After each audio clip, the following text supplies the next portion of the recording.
Thank you for joining us on Plus. I'm Vanessa Rufus. In the aftermath of Helene, we have seen communities come together to help those in need. Michelle Bowden shows us how students at App State and Boone were saved during the peak of Helene. The video is quick but terrifying. Okay, just go, keep going. My car's not going. Okay, then we need to get out. We're like, oh no, we need to get this door open. 4 App State roommates trapped in a car, the water rising around them. The car was filling in with this murky brown water, so I had no way to, reach into my dashboard or my glove compartment and grab my window breaker. I couldn't see anything. Nobody could see anything. It was Friday mid-afternoon when there was so much rain so fast, App State sophomore Avery Panner realized she needed to get her car to higher ground. Her roommates all went with her. A tree fell down right on top of my car, and we couldn't get back that way, so we were forced to move forward. And my car starts sinking into the mud underneath. At this point, the water level is to the top of the door, right before you would open the windows. My windows weren't going down, so it's not like we could just, come out through the windows. The water started coming into the car and fast. So it takes all of us to push one of the front doors open, push through the mud that my car is sinking into, and we all just climb out through this door. But the worst was still to come. And I just remember the rip current coming from the water. It was like whitewater rapids. It was something you would never imagine. And it sweeps me from underneath my feet. Thankfully, a group of guys, students, strangers came running to help. Everyone is grabbing onto my leg so I don't, go down into the creek or, go off into the current. They are trying to hold on to their dear life for me, but I am sweeping off into the water. They managed to hang on and all get through the water to higher ground, to safety. But I firmly believe that something very terrible could have happened to me if it wasn't for these random people coming to save us. And it was just completely unreal. It was life-changing. It's something I won't forget. Clagrove narrowly missed being buried under this mess. And around 10:45 that morning, a landslide came down from the street and the hill above us and took out my bedroom and our front porch. And so we all grabbed what we could and evacuated down to a parking garage a little ways down the street. But had you been in your bedroom, you would have been engulfed by mud basically, or? Yes, ma'am. I would have been, well, my bed is kind of all twisted up. I probably would have looked a little bit like a pretzel coming out of that. The App State student who grew up in Hickory lived in a house with a bunch of guys just 3 minutes off campus. We heard a bunch of cracking noises, and the 3 of us that were in the living room, and my dog was in the living room with us also, we turn around and just see it all just get wiped out. Forbes Wallace, a Myers Park High graduate and junior now at App State, wasn't far away in another house. When I woke up in the morning, I walked outside and I was like, all right, the rain's pretty hard. The water's maybe 4 or 5 inches in our yard. And so I went to check our basement, and you saw the first step to walk down and it was water. And so our whole property had flooded. He is grateful, though. His house didn't suffer any more damage. Other than having to replace all of our furniture, we were good. We were very fortunate. School was canceled for 3 weeks, and both guys went back several times to volunteer with cleanup efforts across the college town. I think, honestly, the amount of support that Boone has just offered in general is unreal. I mean, the other day, people went out to volunteer, but they said there were 1,000 people at 7:30 a.m. It's been hard for me to wrap my head around still. I'm still trying to figure out what really happened, and I'm really just glad to be here right now and not have been in my room at the time. Now, we spoke with a Watauga County couple who spent nearly a week without power before their kids were able to save them. Penny has MS and George relies on insulin, and they told Julie Kay it is a miracle the temperature stayed cool enough for them and their medicine. That's the main road going up and down Kirby Branch Road. That's it. It looks like a nightmare. This is coming to our driveway. If you ask Penny and George Kiesler, they see a blessing. God was showing just a little bit of his power. It took 6 days for their kids and a team of volunteer rescuers to get to them. 6 days of no air conditioning, and for someone with multiple sclerosis, that's 6 days too long. Sometimes I even lose my vision if I get too hot. But Penny doesn't see it that way.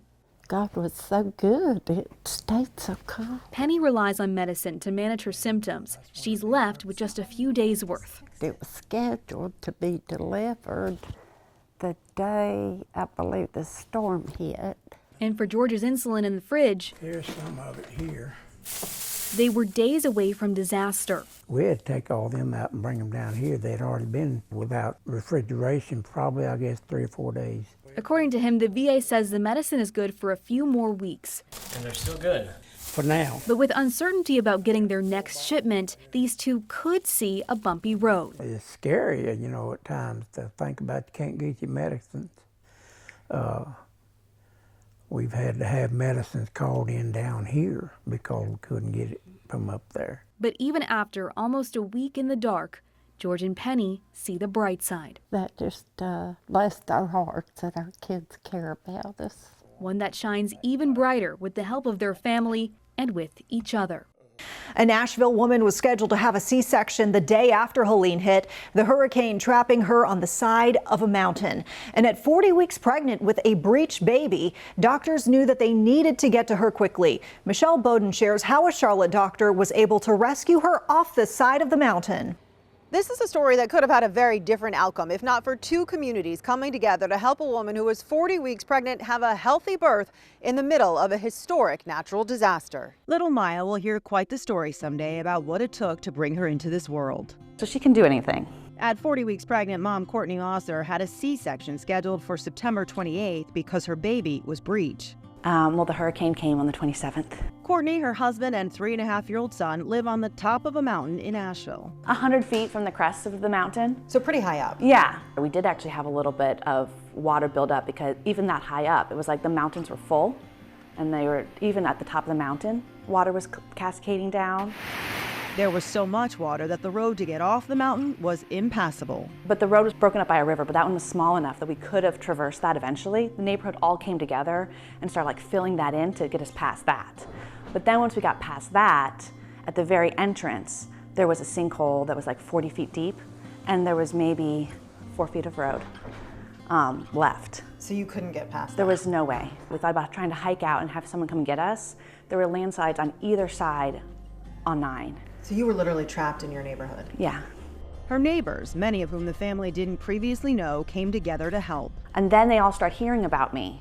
And all of a sudden, they're gathering medical people who live on the mountain. You know, there was like a labor and delivery nurse and a paramedic. Despite no power or internet and limited phone service, they managed to get word to emergency officials about Courtney's situation. I was actually working in the Emergency Operation Command when we received word that there was someone on the side of the mountain. Dr. C.J. Atkinson is normally based at Novant Hospital in Charlotte, but was there in the mountains to help with relief efforts. And a doctor and a paramedic come out and they say, are you Courtney? We're here to take you on the helicopter. I said, can Justin and Dylan come? And they said no. I think that was the only moment I fully lost it. So then Justin would miss her birth, and also I have never spent a night away from Dylan, ever. And now it was gonna be like without service, and he's on a mountain, and I don't know when they're getting off. I said to her, you know, do you trust me? And she appropriately said, well, I just met you. And so I rephrased it and said, okay, I need you to trust me and get on this helicopter because we have a tight window to get off the mountain, and I'm not sure when we'll be able to come back. The hospital in Asheville was on a generator with limited water and running out of sterile supplies. So Courtney came to Charlotte to give birth. Her husband and son managed to get there just in time after neighbors worked feverishly to patch enough of the road to make it passable. Then strangers in Charlotte who heard about Courtney on a Facebook moms group made sure the family had a home to stay in. We got in Monday, and by Tuesday evening, they had found a place for me to stay until Friday, and the porch was filled with clothes for Dylan, clothes for me, clothes for her. I'm overwhelmingly grateful. And how is she? She's wonderful. She was breech, came in with a hurricane, and then she was actually born on an eclipse, on a new moon. So I feel like she's gonna be a pretty powerful little being. And so I'll tell her all that. And what a story it is. And after 3 weeks of living in that home for free here in Charlotte, they were finally able to go back to their home in Asheville. Still to come, more rescues in the aftermath of Helene and the crews from hours away that helped those impacted by the storm. Welcome back. In the weeks after Helene, we began to get a sense of some of the critical decisions made for those caught in the storm. And for a pair of brothers, it was life or death as they sat on top of a mountain in Ashland. Here's Colin Mayfield. My main goal was to get to my wife because I wanted, I just wanted her to be safe. We knew the storm was coming, but we didn't think that it would affect the area that we were in as it did. Kyle and Corey Vargas found themselves in the middle of a torrent of rain and wind in an Ashe County home. I was looking out the window, I could just see trees falling. And I was like, man, I hope the trees don't block the driveway because we won't be able to get out. After surviving overnight Thursday and into Friday, the Vargas brothers contemplated their best strategy to try and make it out alive. Their best opportunity didn't come until Saturday. By the time the sun rose the next day, we decided that we were going to leave since we could see. We had to walk through mud because of the landslides that washed away from the mountain onto the street. The streets were flooded at the bottom of the mountain. The driveway was about a quarter mile long from where the house was to the bottom of the mountain. The brothers say they trekked for hours, nearly 13 miles, without cell service, all while Kyle's wife attended to leave Friday night from Atlanta to meet them somewhere in the middle on Saturday. We got to a church and we had service at the church, and I was able to contact my wife, send her my location. Car started walking towards us a few miles, and thankfully a guy came through in a Jeep Wrangler with his family and gave my wife a ride to us, and we were able to ride back to her vehicle. The family made their way west somehow to Tennessee, first through Boone, and found service very briefly. That allowed them to reach out to his mother, who sent directions on how to find I-85, ultimately leading them back to Atlanta. I had no fear whatsoever. Like, even once we got down the driveway and we were climbing over the trees, walking through the mud. Monroe Fire was one agency deployed from the Charlotte area to help our neighbors in need, sending staff to Ashe, Mitchell, and Jackson counties. I spoke with some of these Swiftwater crews about their eye-opening experience. As the water flooded in, so did the support. I don't think anything you can do prepare you to see the destruction and what water will do. Because when disaster strikes, community knows no boundaries. This baker's dozen of Monroe firefighters trained in swift water rescue are back home after more than a week helping mountain communities, rescuing stranded people from rising waters and going door to door in neighborhoods, making sure folks are all right and have what they need to get by. The biggest issue was we were cut off, had no internet, no cell phones, and the residents didn't have the ability to dial 911 if they needed something. Difficult work and difficult images to see firsthand. Just look at a house and just think of it just completely destroyed, laying on the ground. It's devastating when you get to a point at that location and everybody's stuff is just gone and strewn for hundreds of yards. But the teamwork amongst themselves and between agencies, leaving a lasting impression for the better. It was kind of like 9/12 of '01 all over again. Everybody was helping each other. I mean, it was just amazing, the locals coming together and helping each other out. Now to a story of hope and survival after a family dog saved his 11-year-old best friend from a mudslide in the mountains. The boy, now here in the Charlotte area after getting treatment at Atrium Health Hospital in Concord. Michelle Bowden spoke with the family about the traumatic day. Hello. Jamie and Tucker have always been inseparable. I probably would have died if it wasn't for Tucker. When Hurricane Helene barreled through last week, that bond was everything. It was terrifying. The two were at home with Jamie's grandparents and sister Gemma, not far from Asheville, when a mudslide slammed into their house. All of a sudden, I felt the house go like this, and then I saw walls coming at me. I was on the couch with Gemma.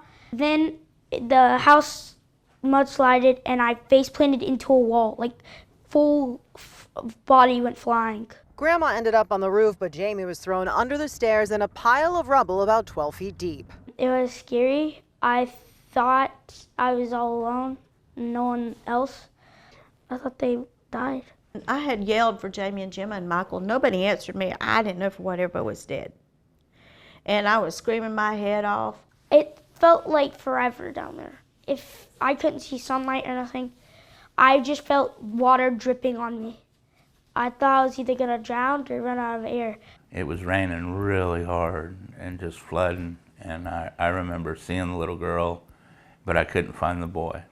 I couldn't find him. Didn't know where he was. Because I was screaming on the top of my lungs to my grandma, and she couldn't even hear me. His best hope? His best friend. Tucker, he was above me on top of it, and he was barking. I heard him whining and barking. Yeah, he stayed on top of the pile and was just barking away. And I just thought the dog was going crazy. I didn't realize he had located the boy. Tucker stayed put until firefighters arrived and used chainsaws to dig Jamie out. Since he has a really big nose and really big ears, I think he could hear me and smell me. I thought he was trying to tell them where I was. Jamie was flown to Atrium Health Cabarrus, where one nurse is fostering Tucker, and the rest of the team has spent their own money buying the basics for the family who lost everything, including their home. Oh, I've been paying for it for over 25 years. $4,000 short of paying it off. And my idea was that it would be, paid off, and however long or short my life is, that we wouldn't have any more mortgage payment. And now it's all gone. But they're so grateful they have each other, and of course, Tucker. The siblings had used their allowance money to pay for Tucker 3 years ago, saving the dog days before he was to be put down at a shelter. And he was the last dog there, and when he saw us, he just ran right up to us. So you rescued Tucker? Yeah, he rescued me. Right now, the family really doesn't know where to go. So even though Jamie is healthy, he's medically cleared to go home, the family is actually staying here, the whole family, in this hospital room at Atrium Health Cabarrus. Everything you see here, the entire nursing team chipped in to get them because the family lost everything. Still to come, how Charlotte area businesses are lending a helping hand to those impacted by Helene. Plus, the cafe in Boone making a difference. Welcome back. Lowe's is launching the biggest relief effort ever in the company's history that includes millions in donations to help those hit hard by Helene. But it is what some of their workers are doing to help the communities impacted that might be even more meaningful, especially in Boone. WCNZ Charlotte's Michelle Bowden has that part of the story. Looking at these pictures of the heart of Boone, it is hard to imagine digging out of this mess.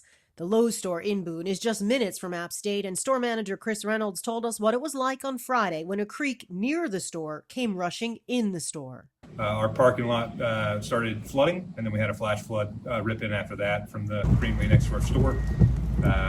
Quite a few inches of water came into the store along with silt, mud, and shut us down for a while. It got so deep at one point in the parking lot, it was up to my waist.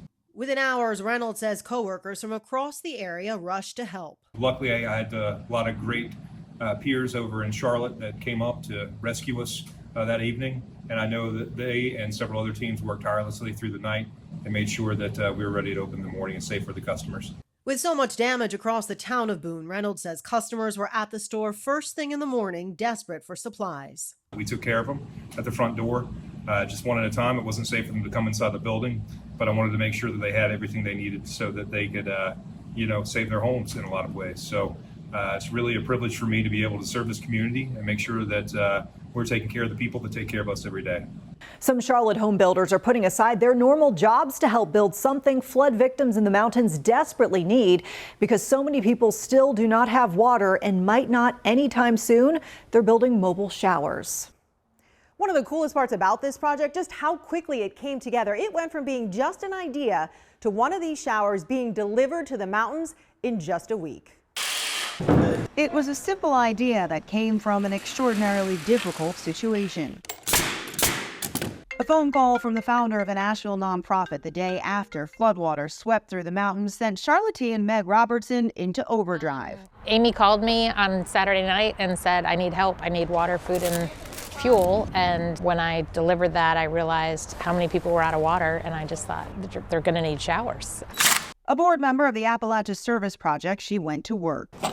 So then I thought, who do I know? How can we build shower trailers? And I called a lot of people that were smarter than me, better resourced than me, and oddly enough, all of them raised their hand and said yes, Roger being the first. I was excited, honestly, because I was looking for a way to really get plugged in. I'd run a couple of van loads of supplies up to the mountains. I was devastated by what I saw, and I felt like this was a good way for us to bring our company's talents to bear and make an impact. Roger Mills is the co-owner of Mills E-Log Homes, a luxury home builder in Charlotte. So we spent the weekend modifying the design. By Monday morning, we were off and running in this space, trying to build as many as we can. He also got right to work on the idea, and the Appalachia Shower Project was officially born. Individuals started giving gifts to buy trailers. Lowe's stepped up and supported us with materials, as did a million other companies. Volunteers poured in too, and the first 2 trailers have been delivered. This kind of situation is where the small things really matter the most, and I can't think of anything more refreshing than a hot shower after you've had a hard day. Some mountain communities have been told it could still be weeks, maybe months, before they get water back. Honestly, when I came in here, I almost started sobbing to see how quickly an idea could help people. I think anybody that's been in the region that has seen the needs gets emotional. I mean, there are so many needs, and this is just one need that has a quick fix. It feels really overwhelming, but also fills your heart. I feel guilty every night when I take a shower, and it helps a little bit to know that somebody else will get to shower this week because we're building these trailers. Still to come, a hot meal in the aftermath of Helene.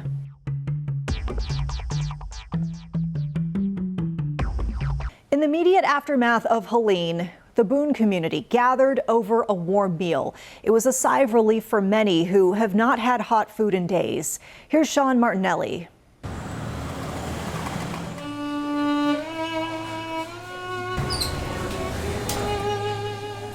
We were drawn into this restaurant by the music. We stayed because of the mission. A lot of love here. Elena Dalton is the executive director of Downtown Boone's Farm Cafe. Farm stands for feed all regardless of means. It's the oldest pay-what-you-want cafe in North Carolina. As Hurricane Helene flooded much of this region with water, it flooded nonprofits like this with need. One couple Saturday that were covered in mud that were in their home when a landslide took out everything except the room they were in. Guests arrive from those situations to find a warm meal, warm conversations, and warm hugs. A lot of people are hurting. What keeps you going? This community. People like Katharina Grebenchikova. She spent 2 days trying to contact her mom. As phone calls went unanswered, Katharina's thoughts became bleak. So much uncertainty, not much hope. Eventually, Katharina got the call. Her mom was safe. At this table and throughout this restaurant, hope is back. There you go, you're welcome. In our day and age, it is a little sad how we are a little disconnected, and it takes a natural disaster to really bring people together and emphasize the importance of having a community. I think people just need a place to be. They just need other people right now. And that's what this place is. That's what we hope it can be. A place where appetites are filled and weary souls nourished. Thank you again for joining us on Plus. I'm Vanessa Rufus. The news continues right now.